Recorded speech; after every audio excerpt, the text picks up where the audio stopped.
Boa noite a todos que nos acompanham aí pelas redes sociais. Mais um domingo, nós estamos juntos. Muita alegria, muita paz. Boa noite, Malô, tudo bem? Boa noite, Leonardo. Boa noite a todos que já estão aí acompanhando a gente. Espero que estejam todos bem, em paz, com muita saúde, firmes e fortes. E também rogando a Jesus que mais uma vez nos ampare, nos inspire e nos proteja a todos. Aproveitar, né, Malô? O domingo é sempre uma alegria, né? O finalzinho Sim, aí de final de isso, semana, início da semana, é sempre uma alegria estarmos juntos, né? E certamente. hoje nós vamos falar de um tema um pouquinho delicado, né? Mesmo a visão da doutrina espírita, nós ainda Uhum. temos um certo. É um pouquinho delicado demais para a gente falar, né? Ele vai Acho que abordar um pouco. você está sendo até modesto É, em falar pouquinho. exato, né? E ele vai trazer Isso, muito comprometimento, né? O respeito entre as pessoas, isso, entre as relações. Então sim. eu vou projetar aqui e a gente. Aham, isso. Eu acho que você tem razão, estou sendo bem modesto, viu? Tenho que concordar, viu? Tá Bom, certo. hoje nós vamos tratar sobre o Evangelho de Mateus, capítulo 5, versículo 31 e 32, dando Uhum. continuidade ainda, né, Malu, a questão do Sim. adultério, né? Então vamos lá. Então ele vai dizer no 31, iniciando, também foi dito, qualquer que deixar sua mulher, dele carta de divórcio. Eu, porém, vos digo que qualquer que repudiar sua mulher, a não ser por causa de fornicação, faça que ela cometa adultério. E qualquer que casar com a repudiada, comete o adultério. Então hoje nós vamos falar, como nós já conversamos, de um tema um pouquinho complicado, que é o divórcio, que é a separação, né, Malu? Sim, isso, exato. E dando continuidade, na verdade, nós estamos ainda no capítulo 5 de Mateus, naquele trecho onde Jesus começa a comparar a lei de Moisés, ampliando a sua aplicação na vida de relação. Então, Jesus falou do não matarás, depois do não adulterarás, e agora ele vem falar sobre a questão do relacionamento conjugal, ou seja, da instituição do casamento. E pelas palavras de Jesus e pelas ordenações que nós encontramos, tanto no Antigo quanto no Novo Testamento, a respeito desta questão, a gente é levado a pensar, Leonardo, que tanto naquela época quanto hoje, o assunto continua sendo muito complexo, não é? Bastante, assim, trazendo muito sofrimento para a vida das pessoas, muitas indagações a respeito da instituição do casamento, né? E também Allan Kardec também vai tratar desse tema no próprio Evangelho segundo o Espiritismo, trazendo novas interpretações ou uma nova luz a respeito deste assunto. Mas o que eu quero deixar claro para nós nesta noite é, tentando não fugir muito do nosso foco, que nós não vamos trazer soluções para problemas conjugais, não é? E nós temos Longe pessoas disso. longe disso, né? Porque também temos os nossos, mas que há pessoas especializadas dessa área que nós vamos procurar ver, ou pelo menos conhecer como era essa questão nos tempos de Jesus e até mesmo antes de Jesus e o que o Espiritismo propõe dentro dessa temática que é a vida conjugal, o casamento, né? Não tanto a vida conjugal, mas a instituição casamento como sendo um compromisso entre duas pessoas. É nesse sentido, não vamos dar aí dicas de bom relacionamento conjugal, porque não faz parte da nossa área de especialização, não é, Leonardo? Nós estamos aprendendo na raça mesmo, não é? É bem na raça, né? É bem na raça Esfolando o mesmo. braço de um lado, o joelho do outro. Isso, É, isso. Mas, assim, e pelas palavras que a gente vê, tanto de Jesus, né, tanto Jesus colocando, e quando a gente vai lá no Antigo Testamento para ver o que Moisés a respeito falou a respeito do assunto, e depois Paulo de Tarso também volta a abordar esse assunto na primeira carta dele aos Coríntios, a gente vê que realmente o troca-troca, né, assim, a insatisfação ou a falta de objetivo na vida entre duas pessoas não é só da nossa época, acho que sempre existiu, trazendo ali uma cadeia de sofrimentos para as reencarnações futuras bastante complicadas. Com Isso. certeza, né? E a gente precisa trazer e olhar nesse tema de hoje, no aprendizado, nas reflexões que nós vamos trazer, pelo lado da doutrina espírita, espiritual, não trazendo para a matéria, né? Porque se nós olharmos a questão só material dos nossos interesses, então é justamente ali o vínculo legal, a assinatura legal do papel de um documento, né? Quando nós vamos tratar de emoções ali, na visão da doutrina, é a união de fato de almas, e é justamente esse olhar que o Cristo vem trazer. Porque naquela época era normal essa troca, né, Malu? Essa separação, o divórcio, né? O abandonar a mulher por coisas banais, né? Não era algo, algo muito monstruoso. Bastava pôr um pouco mais de sal na comida, que já era motivo para o marido dar carta de divórcio para a mulher. Veja que situação, né? Porque assim, e como Jesus coloca em outras passagens, isso foi permitido por Moisés devido à dureza do coração humano, né, que não abria brechas para a compreensão da vida no dia a dia em casa, né, na vida ali na família. Já era complicado naquela época, devido aos costumes, né, da tradição do povo judeu, e as coisas parecem que continuam nas mesmas dificuldades, não é, Leonardo?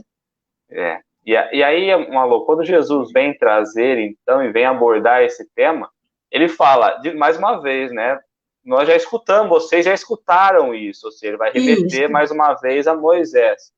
E ele traz agora uma visão diferente, que não é assim, é por qualquer coisa que vai se separar ou abandonar a esposa ou dar a carta de divórcio, né?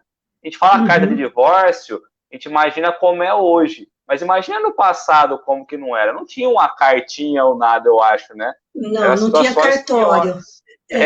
Não tinha um cartório para ir lá e registrar a separação. Eu acho que era alguma coisa ali de próprio punho, alguma coisa que se entregava à mulher, ou não sei para quem se entregava sinceramente, para mostrar que realmente que a mulher estava dispensada das suas obrigações conjugais com aquele homem, com o seu ex-marido. Mas também, veja bem, Leonardo, a cultura judaica permitia que o homem tivesse quantas esposas ele pudesse pagar ou sustentar. Então, era um costume que também permitia que alguma coisa saísse fora do seu controle, não é? E também a questão assim, a mulher era repudiada por um marido, depois ela era aceita por outro, que depois podia repudiar de novo, então ficava uma situação muito complexa, porque envolvendo sentimentos e envolvendo também a questão da instituição família, né, que por trás da união entre dois seres, o que se funda é um novo lar, não é? Então, quando nós estudamos, quando a gente fala de vida, de comprometimento entre dois seres para se unirem através dos laços do casamento, o que surge é um novo lar. E como fica a questão desta vida, desse novo lar, com esse troca-troca, vamos dizer assim, não é? É isso que é complicado. E quando Jesus fala que aquele que torna a se casar com aquela que foi repudiada, está cometendo adultério. Nós já falamos bastante dessa questão do adultério no sentido de adulterar, né? Então, o que é que está sendo adulterado com esse troca-troca? Esse é o ponto, né? Que vive por um tempo, depois o homem repudia, a mulher repudiada, com filhos ou sem filhos, pode passar a viver com outro homem, sim ou não? Né? Então, como é que fica essa situação? É bastante complicado isso, Leonardo. Já era naquela época e hoje nós ainda temos situações tão tristes, né, relacionadas a essa questão. Naquela época as mulheres viviam quase que em regime de escravidão, né? E Uhum. aí, né, quando nós trazemos a comparação e olhamos a união de dois seres, a união pelo lado espiritual, nós vamos caminhar pela lei divina, né, que ela é imutável. Uhum.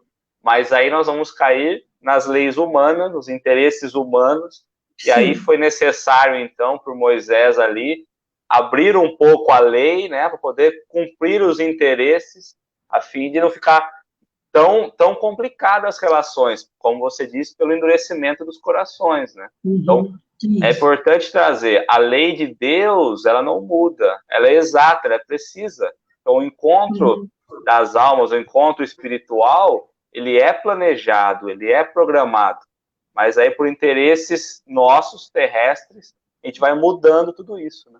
Uhum. Porque, veja bem, eu acho interessante, Leonardo, que Jesus tenha abordado essa questão no Sermão do Monte, né? Porque se a gente for olhar para trás, desde quando nós começamos a falar das primeiras bem-aventuranças, começando na humildade e todas as virtudes trabalhadas pelo Sermão do Monte, por que Jesus teria colocado essa questão tão delicada justamente nesse seu discurso ou nessa sua fala com a multidão? Porque ele conhecia muito bem como eram os costumes da época e os sofrimentos gerados por essa falta de comprometimento entre os cônjuges, tanto de um lado, tanto da parte do homem, quanto da parte da mulher. Porque uma coisa é interessante para a gente destacar: naquela época, estavam muito bem definidas as obrigações do homem e da mulher na vida conjugal, né? Isso ficava muito claro o que cabia ao homem e até mesmo em algumas localidades isso ainda continua existindo.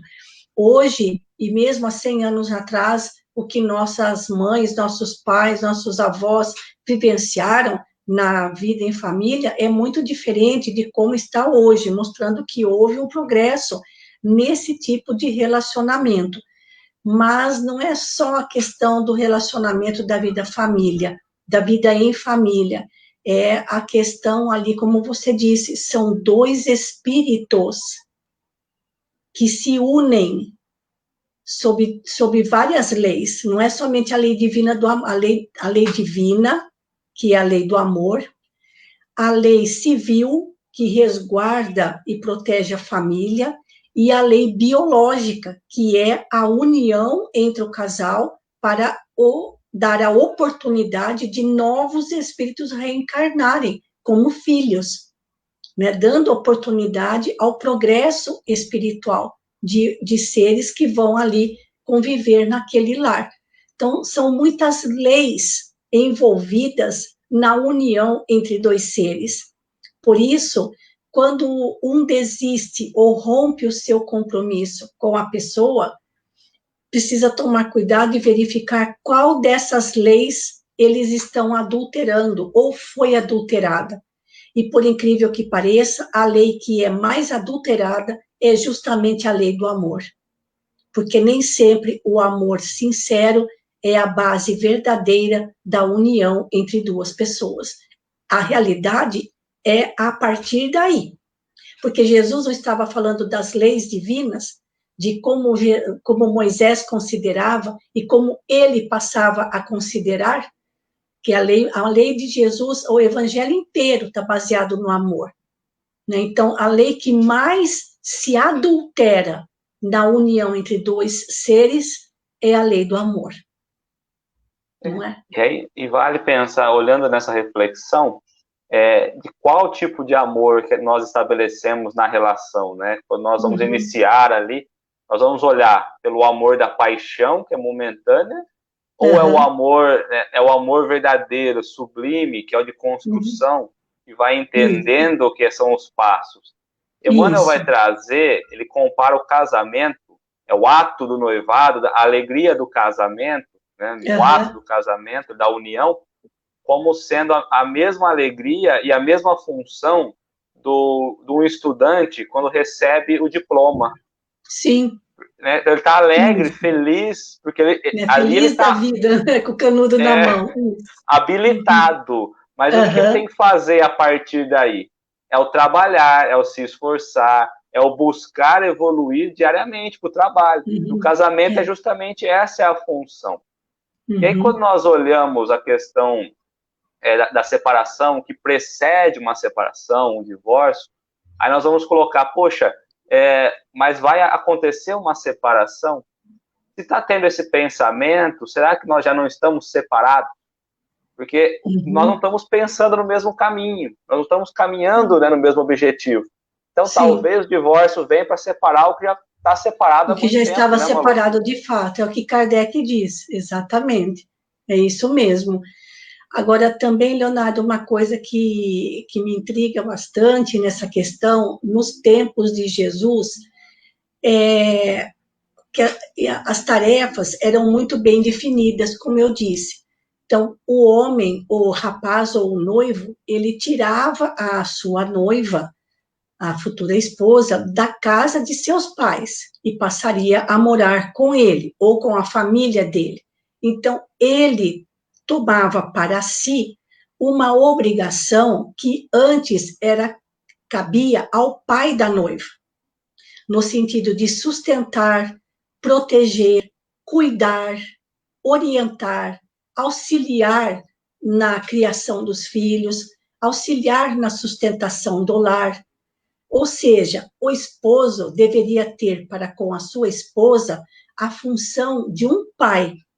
E, por outro lado, a esposa que recebia aquele companheiro também deveria ter para com ele os mesmos cuidados que uma nova mãe para ele.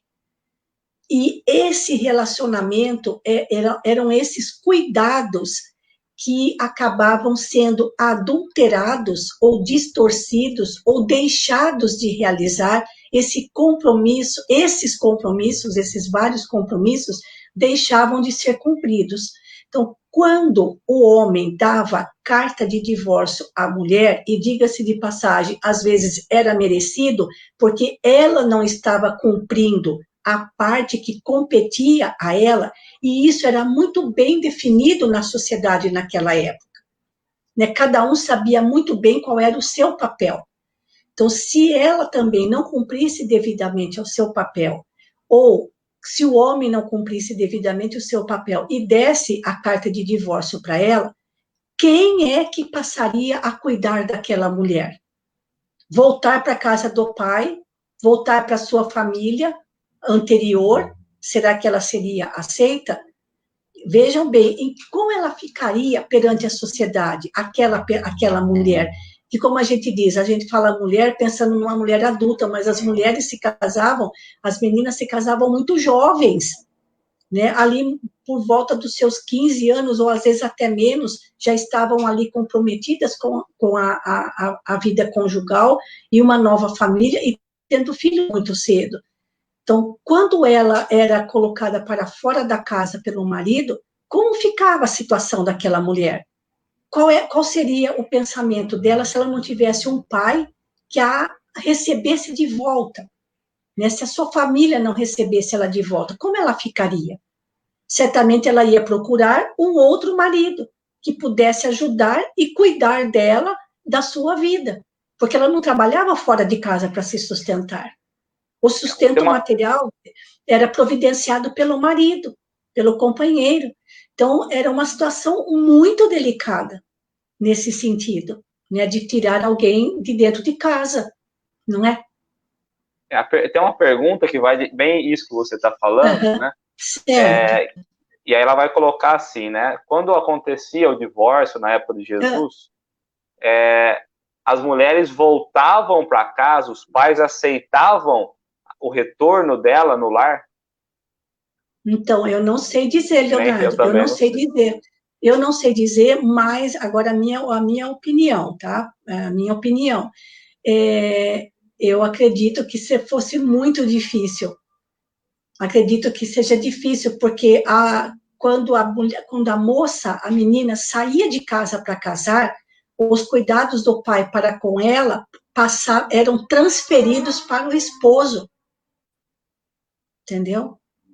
Então, pode ser, né? Agora, se fosse um pai amoroso, se fosse um pai justo, compreensivo, que seria uma exceção à época, né? Ou se todos morassem juntos, né? O que era comum, né? Morassem todos juntos, aí tudo bem, aí era o homem que saía de casa.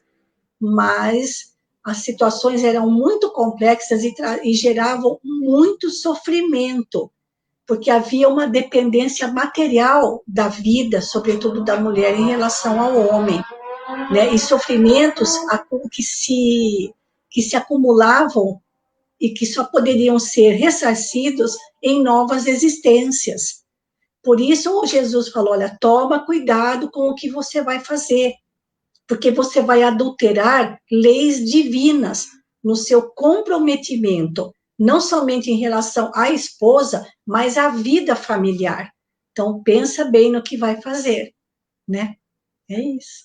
E mais ali na frente, né, ele vai falar, não renunciarás e pagará ao Senhor com teu juramento, né? Como quem diz, você jurou, é o teu compromisso mesmo, não vai renunciar com o teu compromisso, né? Segue com ele, cumpre o teu acordo com o alto, né?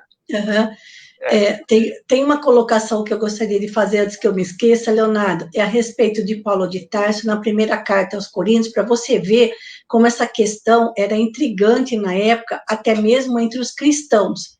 E Paulo, dizem que Paulo era muito machista, porque ele dizia que as mulheres tinham que ser subordinadas ao seu marido e pertencerem a ele. Mas ele também diz que os homens deveriam pertencer à sua mulher.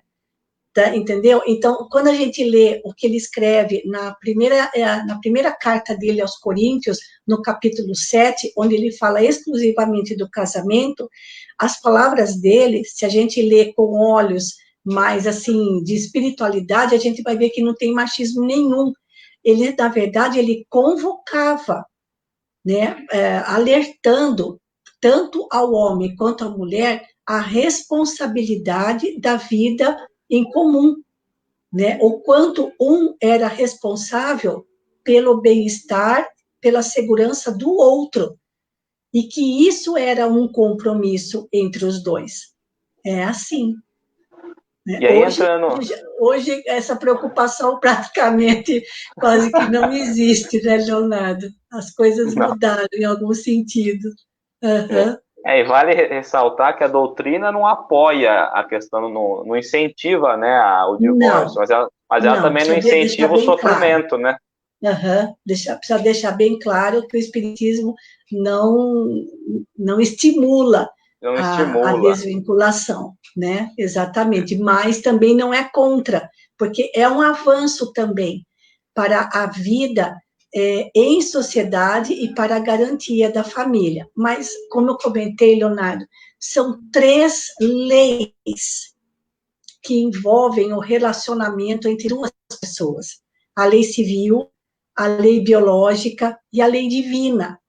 Então, muitas vezes, o que faz as pessoas se unirem leva em consideração outros interesses. É o que Kardec diz lá no Evangelho segundo o Espiritismo. O que menos se leva em conta é justamente o mais importante, que é a lei divina, a lei do amor entre as criaturas. Né? Porque múltiplos interesses envolvem a união entre 2 seres. E aí, cedo ou tarde, as coisas acabam se rompendo, não é? Eu me pergunto se em algum momento, né, a gente lembra da lei divina na relação. Quando a gente fica nervoso, quando perde a paciência, nas dificuldades do lar, esquece né? Esquece dessa lei. no Sermão do Monte, no livro, né, Rodolfo Caligari vai trazer assim, né? Lembra que, por vezes, espíritos inimizados, ou seja, que eram inimigos, são ligados em laços matrimoniais para vencerem o ódio. Sim. A separação só serve para interromper o processo de reparação, sim, retardando o aperfeiçoamento das almas. Sim, olha que é uma grande verdade. Exatamente. E, às vezes a pessoa realmente não consegue dar continuidade pelas dificuldades, mas essas dificuldades, Leonardo, elas são devidas ao nosso mau temperamento, né? A falta de paciência, o egoísmo, o orgulho, a questão de impor o seu ponto de vista, o seu modo de fazer as coisas, a sua maneira de encarar a vida, né? Então, isso dificulta muito esse processo de reparação, porque acima do título de esposo e esposa, o que verdadeiramente aqueles espíritos são, eles são irmãos. Esse é o título que nos une a todos, nós somos todos irmãos. O título de esposa ou de esposo é temporário, é passageiro, não é? E nós estamos para aprender entre os espíritos, né? Tanto que os espíritos não têm sexo, ele vem com o sexo na união apenas para repor os espíritos que vão morrendo, vão desencarnando, isso, né? Isso. Esse é o propósito. Isso, e veja, Leonardo, que essa lei biológica também é um compromisso entre o casal, né? De oferecer oportunidades a espíritos de reencarnarem como filhos naquele lar. Então, vejam, quando isso é rompido, quantos compromissos negativos aquele ser, aquele casal, ou um dos cônjuges acaba assumindo para as suas futuras existências, não é? Então, nossa, quando a gente traz essa responsabilidade, isso. O peso que nós vamos trazer para dentro de uma relação, isso, né? A gente deveria casar com 60, com 70 anos, depois de entender muito bem, né? Depois de entender isso. Mas olha, Leonardo, hoje a gente trata desse assunto com uma certa leveza, mas nós também incorremos nessas faltas. Com porque certeza. Isso é milenar. A questão das uniões, né? A união entre o casal nem sempre se levava em conta a existência do afeto, do amor entre eles. Eram conveniências, às vezes, entre as famílias dos noivos, ou entre interesses dos próprios noivos, ao longo dos séculos. Então, ao longo dos séculos, veja quanto esses espíritos foram se enrolando entre eles, sem conseguirem se harmonizar espiritualmente. Então, casa, descasa, junta, separa. Olha, vocês não deram certo ali como esposo e esposa. Vamos tentar como mãe e filho, ou como pai e filha, ou entre irmãos. Vamos tentar de outras maneiras reharmonizar esses espíritos. Aí tenta de um monte de jeito, não deu jeito. Vamos tentar novamente como marido e mulher, para ver se agora mais amadurecidos e mais sofridos vocês conseguem, né? Porque além do amor, o que precisa, além do amor, Leonardo, o que dificulta é a falta de afinidade, porque às vezes existe amor entre o casal, mas eles não estão no mesmo nível evolutivo. E isso também é desafiador, não é? É totalmente. Mas você sabe quando eu falei assim, queria casar com 60 ou 70? Eu não estava nem pensando só no divórcio, eu estava pensando nas nossas relações. Porque às vezes a gente mantém o casamento, mas não se mantém no casamento, pensamento, sim, né? Porque é muita diferença. Então é preciso viver essa união.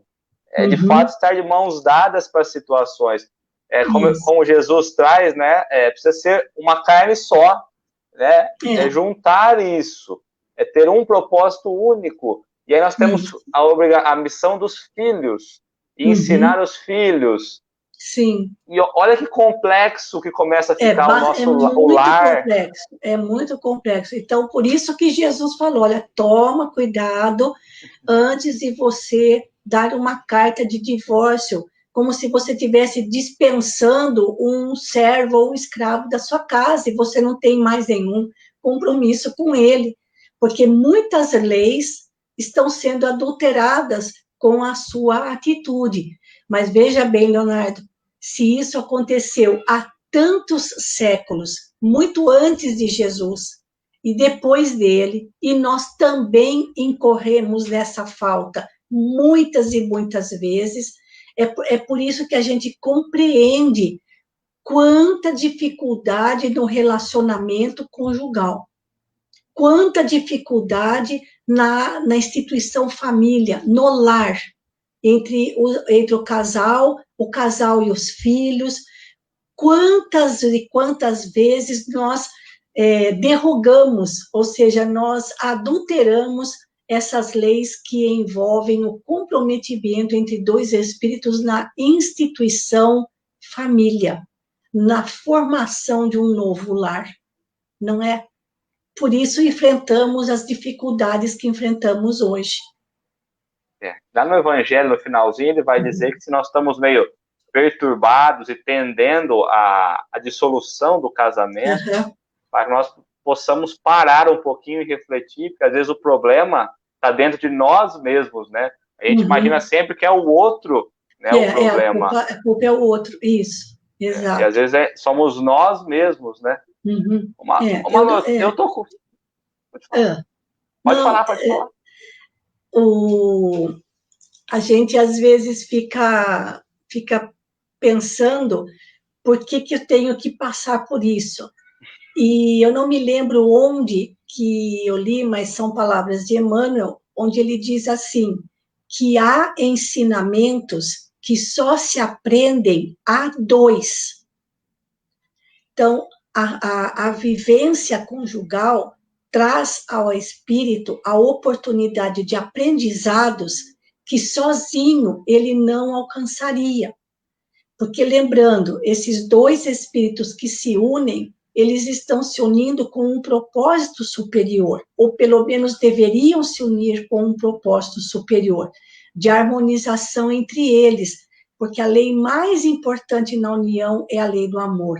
Mas para vivenciar essa lei, é preciso fazer uso de muitas virtudes. Por isso, Jesus colocou no Sermão do Monte a questão da vida conjugal. Humildade, paciência, abnegação, mansuetude, compaixão, e por aí vai, certo, Leonardo? E sabe os ensinamentos, as virtudes que ele veio ensinando no começo, né? As 9 bem-aventuranças? Aí ele falou, vou falar de casamento, de união, porque é onde vocês vão conseguir usar tudo isso. Vocês vão aprender tudo isso. Exatamente. A2. A2, né? A2, exato. Nós temos aqui o que Deus juntou, chama, né? Ele fala assim, é a lei do amor que une as almas. Os casamentos ligam apenas os corpos, né? Então, a gente olhar por essa questão, o casamento em si é só o corpo, mas é a lei do amor, a lei de Deus que vai unir as almas, né? Nas igrejas, o casamento é um sacramento, certo? É algo sagrado. Então, nós temos, de novo, a gente tem 3 visões sobre a união. A visão civil, né, que são as leis que protegem a vida da família, inclusive a vida do casal como ser social. A lei biológica, na reprodução dos seres, e a lei do amor. Então, existem essas leis que envolvem o comprometimento. Quando duas pessoas se unem efetivamente pelo casamento de papel passado, como a gente fala, ali, a partir daquele momento, estabelece-se um comprometimento com essas leis, né? Surgindo ali uma nova instituição família, um novo lar. É isso. Então, é muito sério. Uma colocação que é preciso ver que os tempos mudaram, que tudo é diferente, principalmente dentro da evolução. Mas eu acho que as leis divinas se mantêm intactas, né? A lei divina é intacta e o que muda são as leis civis. E outra, a lei biológica também não muda, né? Essa também continua exatamente a mesma desde a formação dos seres. O que muda é a lei civil, que vai evoluindo, e também ela evolui ao longo do tempo e conforme as civilizações, as sociedades também vão evoluindo, porque o que é permitido em algumas não é permitido ainda em outras. Né? Às vezes, é justamente essa falta de evolução que dificulta as crises, né, entre o casal. Isso. Mas o que você ia falar, Leonardo? Não, o que eu ia falar, eu estou curioso para saber se você conseguiu arrumar algum caso de Chico para trazer para nós. Mas claro, mas olha, não pensa que vem carregar no colo, não, vem um baita de um puxão de orelha, viu, Leonardo? Oh, meu Deus! Oh, meu Deus do céu, nem fale. Porque, lembrando, né, gente, Chico Xavier conseguia tratar de assuntos complexos com muita simplicidade, sem jamais se descuidar do Evangelho. Né? Todas as palavras, todas as colocações dele estão demais de ligadas a Jesus. Então, ele conta, o caso é o seguinte, ele já estava em Uberaba e participava das atividades da Comunhão Espírita Cristã, fundada por ele mesmo, só que depois ele deixou e foi para o Grupo Espírita, fundando o Grupo Espírita da Prece. Então, na Comunhão Espírita Cristã, certa vez ele recebeu um casal vindo de outra cidade, e o que acontecia era o seguinte, esse casal, eles eram espíritas, mas eram um tipo, assim, aqueles espíritas muito enérgicos em relação ao cumprimento às leis civis. E o filho desse casal estava com um casamento marcado com uma moça que era, assim, o encanto de todos, tanto o rapaz quanto a noiva, eram pessoas formadas, tinham feito faculdade, eram pessoas, tudo indicava que eram pessoas assim, de um padrão de vida elevado, a casa já estava comprada, mobiliada, os convites distribuídos, tudo acertado já para a festa, era o casamento dos sonhos de ambas as famílias, e era o casamento esperado do ano. Às vésperas do casamento, o moço desistiu de se casar. E aquilo foi um impacto, porque todos estavam ali aguardando ansiosamente aquele casamento. Era como se as famílias fossem se casar. E os pais do rapaz, sendo espírita, achavam que ele estava obsediado, porque ele não arredava pé. Ele havia se determinado que não ia mesmo mais se casar com aquela moça, que também era, vamos dizer assim, era assim, um xodó para todos, assim, pessoas muito boas, de boa formação e um bom padrão de vida. Aí os pais do rapaz resolveram ir pedir ajuda para o Chico Xavier, porque eles achavam que o rapaz estava obsediado por ter mudado de opinião tão em cima, tão às vésperas do casamento, com tudo pronto. Aí o Chico falou assim, vocês estão querendo que eles se casem para que vocês se casem, para que as famílias se casem. Mas quem vai se casar na prática é o seu filho com a noiva. E se ele decidiu que não quer se casar, vocês devem respeitar, porque ele não está obsediado. Mas a coisa não parou aí, Leonardo. Depois, conversando entre os amigos da Comunhão Espírita Cristã, aproveitando aquele caso, ele disse assim, que as pessoas, quando iam se queixar com ele sobre as questões do afeto, elas exageravam no sentimentalismo. E ele observava, às vezes, muitos pais vidrados, apaixonados pelos filhos, filhos apaixonados pelos pais, e aí, com a frase final dele, vai dar para entender bem o que ele quis dizer. Ele dizia que a gente não pode se deixar fascinar por ninguém, que a única união que nós devemos buscar é a nossa união com Jesus. Porque Jesus não hipnotiza ninguém. Foi essa palavra que ele falou. Então, os pais daquele rapaz estavam hipnotizados pela noiva, pelo noivo, e ansiosos, porque há muitos pais se realizam fazendo para os filhos um casamento que eles próprios não conseguiram ter. Veja bem. Então, quebrar aquele compromisso, falar, não, eu não quero mais me casar, era como se tivesse desmanchando o casamento dos pais, do noivo e da noiva. Entende? Percebe isso, Leonardo? Isso é muito comum. Os pais se realizam nos filhos. Então, por isso o Chico disse, mas quem vai se casar não são vocês. Quem vai se casar é o rapaz e a sua noiva. E ele decidiu que não quer mais. E o que estava acontecendo ali? Eles estavam hipnotizados pela cerimônia, pelo encanto da cerimônia, porque por trás do noivo e da noiva tem os pais do noivo e tem os pais da noiva. Eles também seriam exaltados, eles seriam elogiados, estariam ali no meio dos flashes. Entendeu, Leonardo? Sim.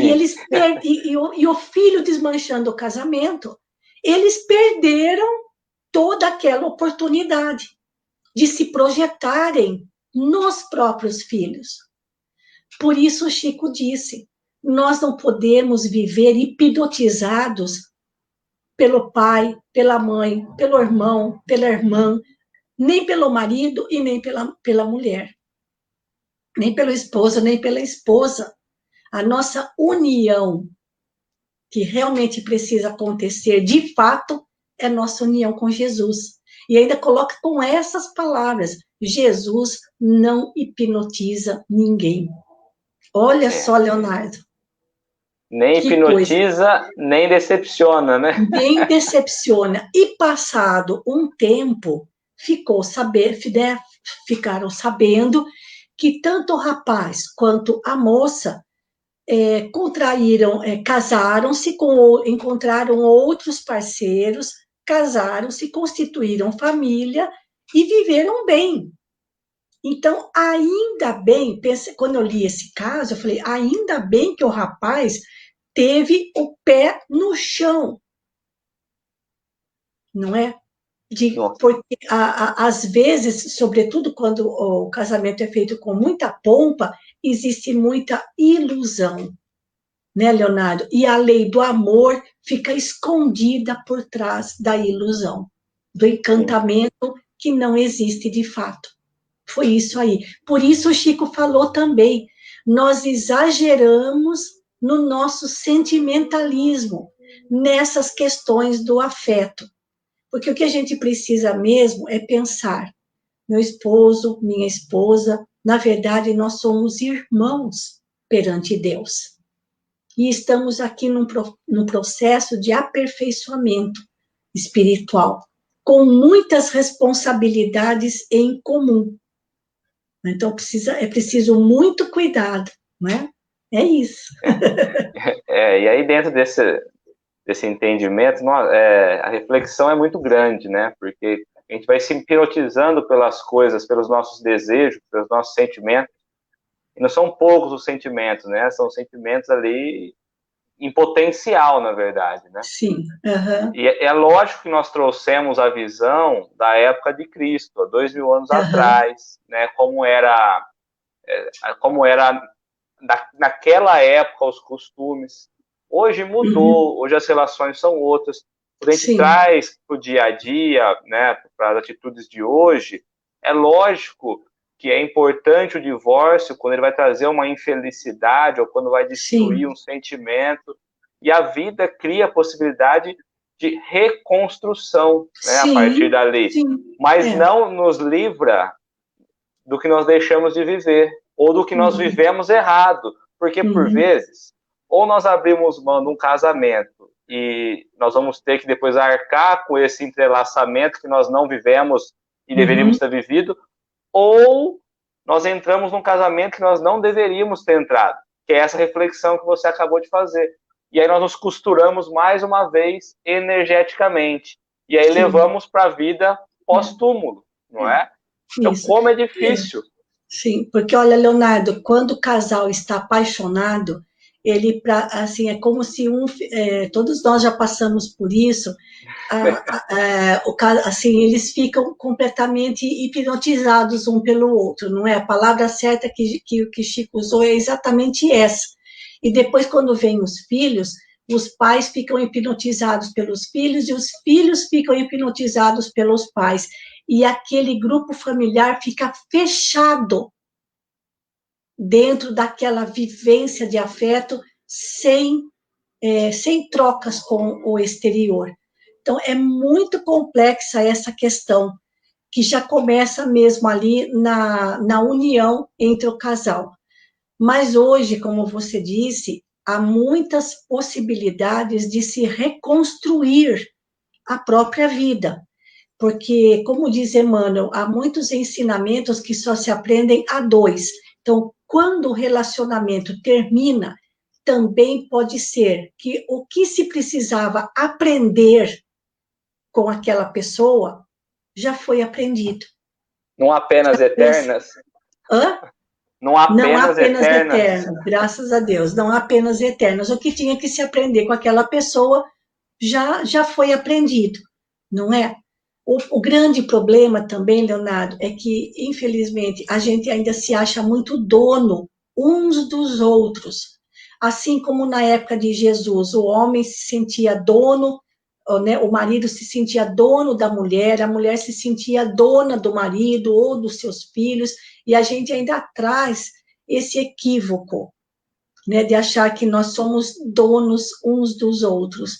Aí fica muito difícil, não é? Nós somos Para meros superar. instrumentos, né? Superar esse bloqueio do egoísmo, do orgulho, sobretudo do egoísmo, né? E muitas vezes existe de fato amor de ambas as partes no casal, mas a diferença de nível evolutivo faz com que as coisas se tornem muito mais difíceis, não é? E É aí nós assim. esquecemos do amor, que é justamente a gente conseguir ensinar e transmitir ao outro aquilo que nós já sabemos, e Isso. vice-versa, o amor de É. receber isso, né? Esse é o Uhum. verdadeiro amor, né? Sim, sim. É, Acho que mas, chegamos ao fim, Malô. nossa, mas passa muito depressa, Leonardo.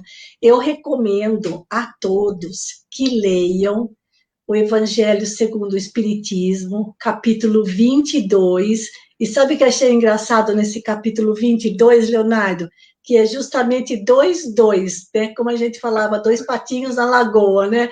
Então, justamente o capítulo 22, Kardec trata sobre a questão do divórcio, da vida conjugal, e há muitas obras espíritas, de estudiosos espíritas nesta área, ajudando aqueles que passam por dificuldades da sua vida conjugal.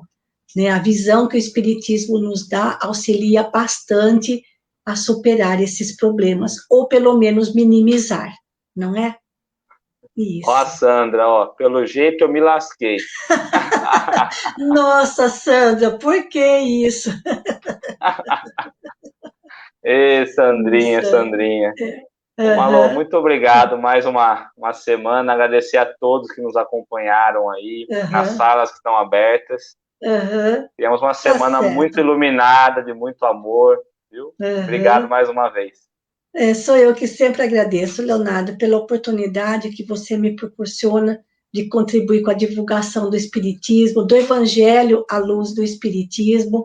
Esse assunto foi bastante difícil, um dos mais difíceis, mas nós já estamos quase chegando no término do capítulo 5, se Deus quiser. Então, novamente, desejo a todos uma boa noite, um bom descanso, uma ótima semana e até o próximo encontro, se Deus quiser.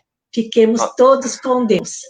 Ô, Malu, nós estamos quase craques na teoria, né? Na teoria nós estamos ótimos, não, mas nós já estamos praticando ao vivo e a cores. Um beijo a todos, fiquem com Deus. Um grande abraço, fiquem com Deus. Tchau. Tchau, tchau.